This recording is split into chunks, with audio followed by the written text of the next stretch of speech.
brought to you by Silver Pumps.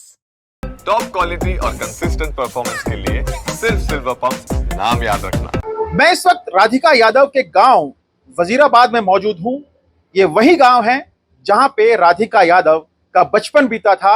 हालांकि अब उसका परिवार यहां से सेक्टर 57 की तरफ मूव जरूर करा था और वहीं पे मकान बनाकर रहने में लगा था।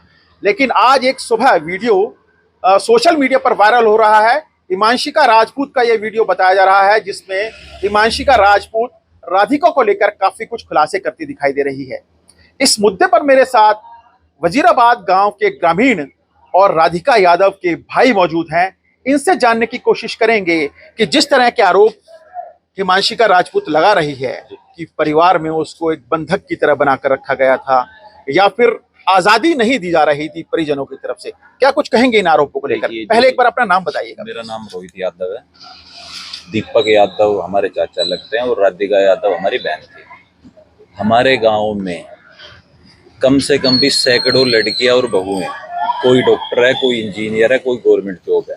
पहली बात तो हमारे गांव में कोई किसी पे बंदिश नहीं लगाता है अपने बच्चों पे। रही बात राधिका यादव की, वो मीडिया में जो भी बयान चल रहे हैं वो गलत बयान चल रहे हैं। कोई अपने बच्चे को अगर किसी कंट्री में खेलने के लिए भेज रहा है तो वीजा फ्री में तो लगता नहीं है, टिकट फ्री में बुक होती नहीं है। सरकार ने वो टिकट बुक नहीं कराई, सरकार ने वीजा लगवा के नहीं दिया।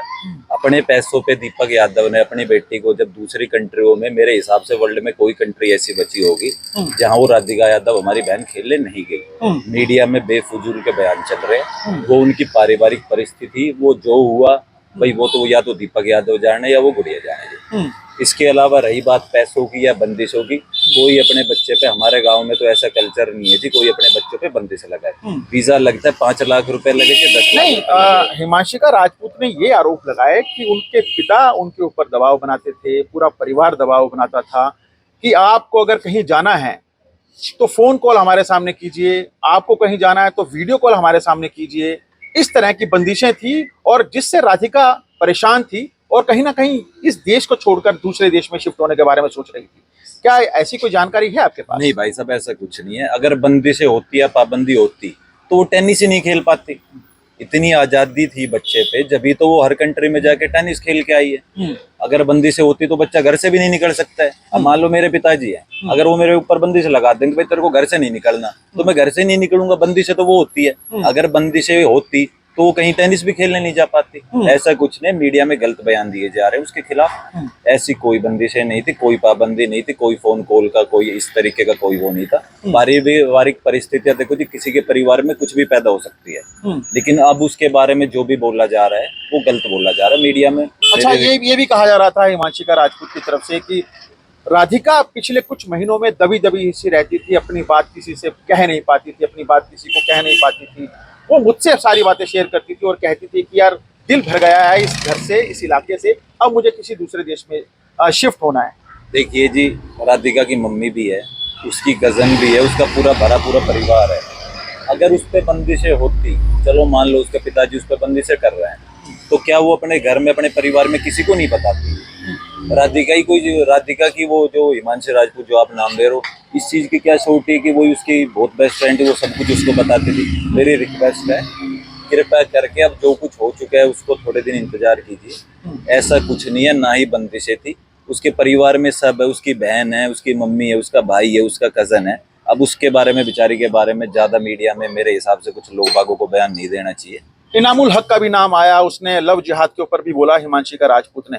क्या लगता है कि ये एंगल भी था, एक हत्या का प्रमुख कारण हो सकता है? देखिए जी, हमारी नॉलेज में ऐसा कुछ नहीं है। हमारे गांव के, हमारे परिवार के सदस्य हैं, दीपक यादव और राधिका यादव थी हमारे पारिवारिक सदस्य।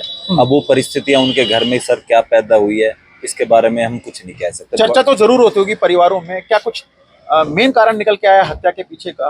देखिए जी, अभी तो कुछ नहीं पता, वो दीपक यादव जी बताएंगे किस कारण से उन्होंने करी है, क्या परिस्थिति उस दौरान पैदा हुई है। लेकिन मीडिया में मेरी एक विनती है, कृपया करके अब उस परिवार को कुछ दिन शांति से रह लेने दे। उनके परिवार में बहुत बड़ा हादसा हो गया, हमारे सबके लिए दुख की घड़ी है, हमारे गांव के लिए भी। हमारे गांव की एक होनहार बच्ची की हत्या हुई है। अब वो कारण क्या रहा है जी, क्या नहीं रहा, वो तो उनका परिवार बता सकता है जी। एक सवाल आखिरी सवाल ये है कि एफआईआर के अंदर ये दर्ज कराया था हत्यारोपी दीपक यादव ने कि जब वो गांव में दूध लेने के लिए आते थे तो कुछ लोग उन पे कमेंट करते थे, कटाक्ष करते थे कि बेटी की कमाई खा रहा है। क्या लगता है कि आपको जिस गांव में वो रहे हैं, पले बड़े हैं। नहीं सर, ये देखो मीडिया में गलत बयान चल रहा है। हमारे गांव में हर परिवार संपन्न है। दीपक जी का परिवार भी बहुत संपन्न परिवार है। हमारे गांव में मैं आपको बता रहा ना, सैकड़ों बेटियां और बहू है। कोई डॉक्टर है, कोई इंजीनियर है, कोई गवर्नमेंट जॉब है, कोई बंदिशें नहीं है, और कोई एक दूसरे पे ये ताना नहीं मारता है कि आप अपने बेटी या बहुओं की कमाई खा रहे हो। ये मीडिया में गलत बयान चलाया जा रहा है। मेन बात वो है कि पारिवारिक परिस्थिति उस दिन क्या पैदा हुई है वो तो दीपक यादव जी जानते हैं या राधिका जानती है। आपका क्या नाम है? अशोक यादव। अशोक, आप क्या लगते हैं राधिका के? भाई लगते हैं। जिस दिन ये घटना घटी थी, कैसा आपको महसूस हुआ था उस परिवार के बारे में जब दीपक यादव ने? बहुत शौक लगा था एकदम कि अचानक से, पहली बात तो कि विश्वास ही नहीं हो पा रहा था कि ऐसा कुछ हो सकता है, कि कोई गलत खबर या कुछ गलत ऐसा वो लग रहा था। जब एक्चुअल में पता चला तो मतलब कुछ समझने लायक था नहीं कि आखिर में हुआ कैसे, क्यों हुआ। अब परिवारों में बात हो रही होगी, 3-4 दिन का वक्त बीत चुका है, क्या कुछ निकल के आया कि परिवार में ऐसी क्या बात थी जिसके चलते एक पिता को अपनी बेटी का, लाडली बेटी का कत्ल करने पर मजबूर होना पड़ा? सर ऐसा तो कुछ निकल के नहीं आ पाया है कि किस रीजन से, क्योंकि कोई भी घर हो, आपका हो, हमारा हो, हमारे घर में अंदरूनी बातें क्या चल रही हैं वो बाहर में किसी को नहीं पता होती हैं। बाहर वाले सिर्फ अपनी मनगढ़ंत सोच से या कुछ भी जो देखते हैं या मीडिया में कुछ सुनते हैं उसके अकॉर्डिंग अंदाजा लगाना कि ये जैसे अब आया था, जैसा आपने अभी बताया कि लव जिहाद वाला, ये इनाम उल हक वाला, इस तरह की तो चर्चाएं हैं गांव में। नहीं, वो जो इनका सॉन्ग था ना, वो सिर्फ एक छोटी सी क्लिप देख के लोग बागों ने लगाना स्टार्ट किया, लेकिन उसमें तो कुछ विवादित है नहीं है। लेकिन लोग बागों ने क्या है, मतलब एक सोच ऐसी हो जाती है कि मतलब बहुत छोटी वाली सोच जो होती है ना, संकीर्ण मानसिकता। अच्छा, जो हिमांशिका राजपूत ने अब आरोप लगाए हैं परिवार पर कि उसको बाहर नहीं निकलने दिया जा रहा था, घर में कैद रखा जा रहा था।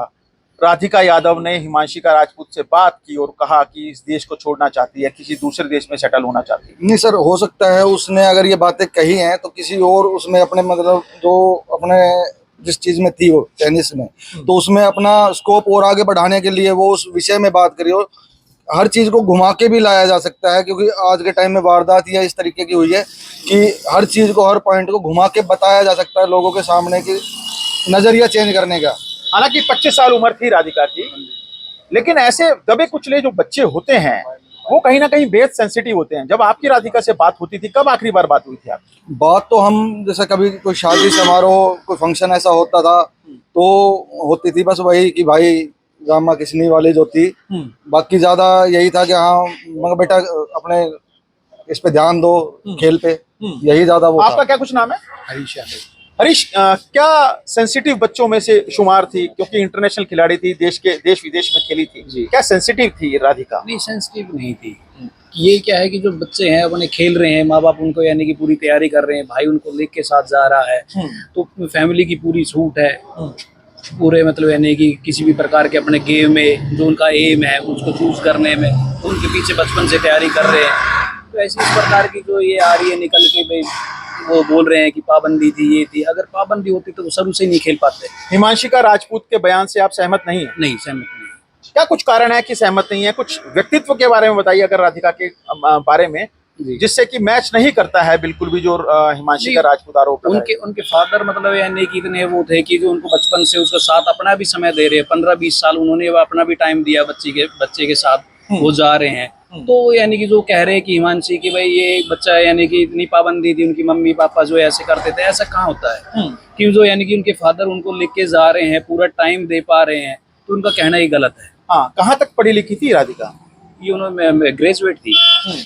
तो ये मेरे साथ तमाम वजीराबाद के वो ग्रामीण हैं और राधिका के परिजन हैं, जिसमें कि ज्यादा तीनों भाई हैं इनके, और कहीं ना कहीं हिमांशिका राजपूत के जो बयान हैं उनसे इत्तेफाक नहीं रखते हैं। उनका साफ तौर से कहना है कि हिमांशिका राजपूत ऐसे बयान क्यों जारी कर रही है, यह उनकी समझ से परे है। लेकिन हमारी बहन टेनिस के मामले में अगर बात करूं तो इंटरनेशनल खिलाड़ी थी, कई पदक और कई मेडल उसने परिवार के लिए जीते थे, और उसी बाप का सीना, उसी भाई का सीना चौड़ा किया था। पूरे गांव को गर्व था उस बेटी के ऊपर। क्या ऐसी परिस्थितियां हुई कि एक बाप को अपनी बेटी के कत्ल के लिए मजबूर होना पड़ा?